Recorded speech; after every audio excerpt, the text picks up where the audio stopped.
Mike Francesca is a New York broadcast legend. I definitely, and it was weird. I really hated that my parents left New York City when I was a kid. I felt robbed. I couldn't believe we left, went up to Massachusetts, which I had great times. I also thought it was very boring compared to being in New York. And so one of the ways I would try to connect with New York when I was a little kid would be listening to New York talk and sports radio. And Mike and the Mad Dog was like premier sports talk radio. And Mike, again, he's just a legend, and he's a Trump guy. I think the kind of like New York aspect of Trump is important to understand. There's always something that's kind of funny to me about a base that is spread out in the South and has these religious dimensions and all of this kind of built around the leadership that is so centered in like a certain type of New York mentality. But that's a conversation for another day. And I think, we'll get to this is, gotten a little bit more complicated apparently, but this is reflecting, and this is again, such an incredible example that if the Democrats had any capacity, they could be seizing on this, to kick Donald Trump's ass, both on a policy and political level, because there's no way this guy should be. Everybody should be talking about how big of a margin is Donald Trump going to lose in November. Like there's no grounds at which you blow a pandemic and create a depression, and in the process have multiple corruption questions around you, multiple competence questions, and then just generally be, funny and hilarious. And we got to be real about how entertaining he is. We still cannot be silly scolds about it, but also just like a bloviating asshole who's insecure and embarrassing. It should be a question of how badly he loses by. And this is a good reflection of it, at least in the beginning. So this is Mike Francesca, our buddy Kyle Kalinske over at Secular Talk clipped this. This made the rounds a couple of days ago.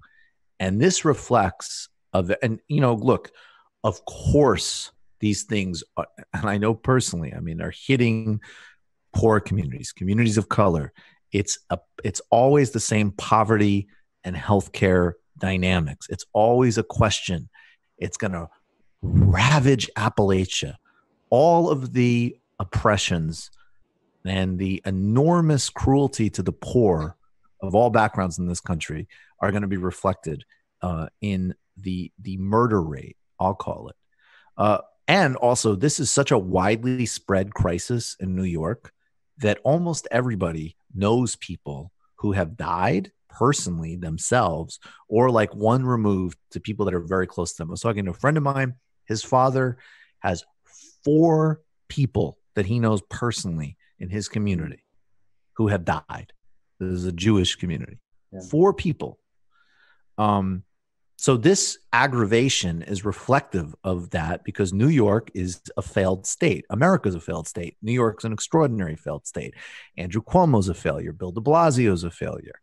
And Donald Trump is the lead failure. This is Mike Francesca getting fed up. Yesterday accused the hospital of padding the numbers they need because they were trying to sell or sending out the back door the masks. How do you go from using 20,000 masks to 300,000 masks? Can't be done. Go investigate that. You go investigate that. You have your military or FEMA investigate that. That's your job. You're in charge of this. If this is a war, they're stealing your supplies, what do? You tell them, you tell the media to go investigate it? What, and get back to you in 6 weeks or 2 months as more people die on a daily basis? That's what's wrong here. There's a disconnect. We're watching one thing happen in our city on the 11 o'clock news every night. We're watching people die, and now we know people who died. And we're not seeing 1 or 2 people die now in our neighborhood. We're seeing them die by the 10s and 20s by the day. They're bringing people out of the hospital in Queens in body bags, 5 minutes from where he grew up. We here know this isn't right. You get the guys in the metropolitan area and ask the cops in New York if it's right now. Ask the firemen in New York who are answering those police calls answering those ambulance calls if it's right now. Ask the nurses and the doctors in that hospital if it's right now. They know it's not. They don't have the supplies they need. So don't give me the My Pillow guy doing a song and dance up here on a Monday afternoon when people are dying in Queens.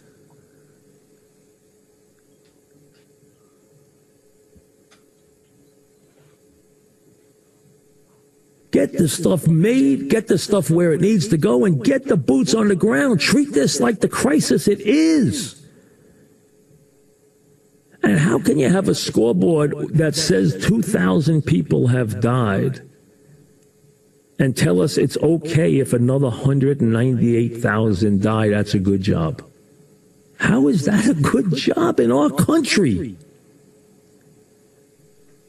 It's a good job if nobody else dies. Not if another 198,000 people die.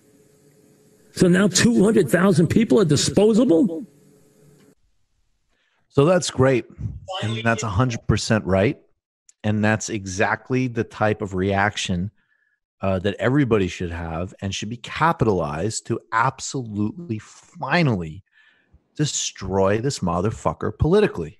Mm-hmm. Now, there's a little bit of a blowout from this. I honestly, look, as I say, I'm always credit where credit is due.